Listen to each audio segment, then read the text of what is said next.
Hello educators and welcome to ASCD's EL Live. I'm Amandanda, ASCD's Director of Educator Engagement. I'm happy to be here supporting you in your work with some great news stories from the ASCD community. We're keeping safety in mind. As you can see, I'm filming myself in my home office studio. We know so many of you are struggling right now, stretched thin by remote and hybrid teaching, taking care of your families and coping with traumatic world events. You're probably not thinking much about your own well-being. That's why Educator Wellness is our focus today. We have two news stories to help you think a little more about your own well-being and to let you know that you're not in this alone. Sharif El-Mekki, President and CEO of the Center for Black Educator Development, talks to us about nurturing the mental health of Black educators.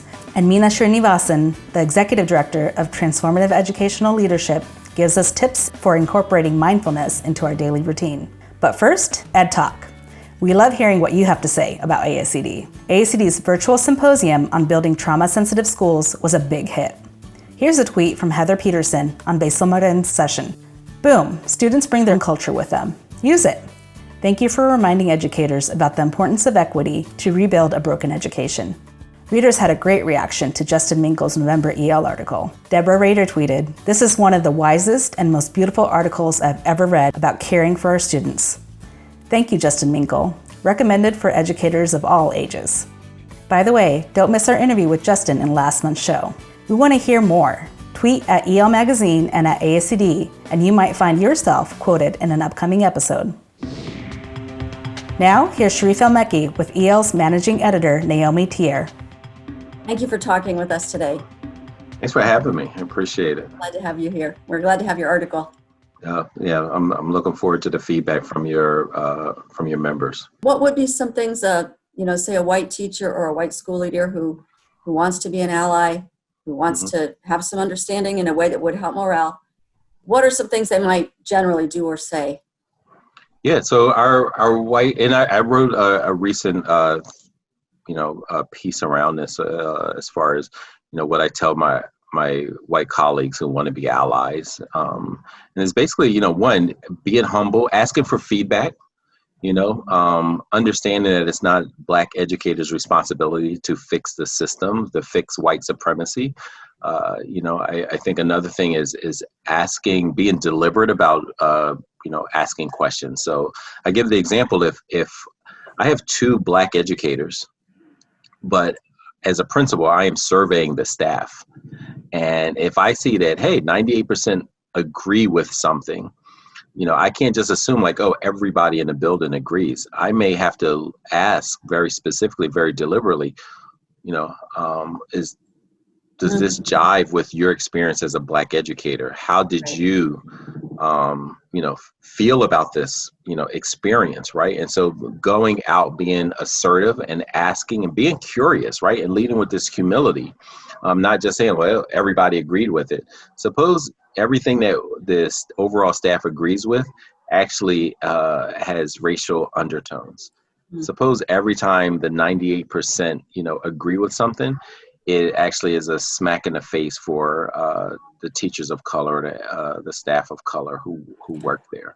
And so peeling back, being more, curious about the experiences of our people of color in our schools and in our systems is one way that we can, do things differently. And I think that also speaks to educators of color who, as exit interviews, as well as, those who've left recently, but trying to see okay, are there trends and patterns that we need to address? Because often that's how systemic oppression may arise within organizations or communities who say we want to do right. We want to support, the communities of color that have been marginalized and underserved, right? But we have to dig deeper. A lot of times people are talking about safe spaces. What we actually need are more brave spaces, and the number one, a huge part of courage is self-reflection and vulnerability. And I don't think any of the educators of color I've spoken to are expecting perfection. What they expect and what they ask for is acknowledgement of yes, this is our system was not built for Black and brown children or Black and brown educators. We acknowledge that, and we are going to work on it. This is how we want to be held accountable, and this is how we're going to be transparent about the work that we're doing. Next, it's EL Senior Editor Sarah McKibben with Meena Srinivasan. Are there ways for principals to take, mindful moments during the day? And especially if they're in tense situations, if they've just had a frustrating call with a parent, is there something they can do in the moment to help them maintain balance? So often we're not actually aware of what we're feeling and why we're feeling it.